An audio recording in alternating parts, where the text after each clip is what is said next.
Hey guys! Welcome back to my YouTube channel. This is Arya Vlog. So now, andito tayo sa Divisoria.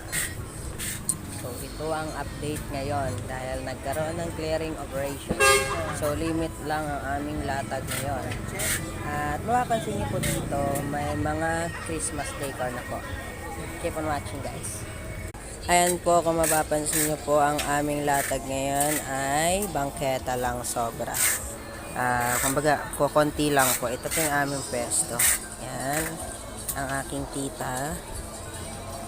Ayan. At ang aking kasama si Ricky.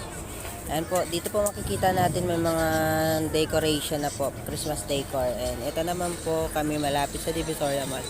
So ito po ang ating kapaligiran. Ayan.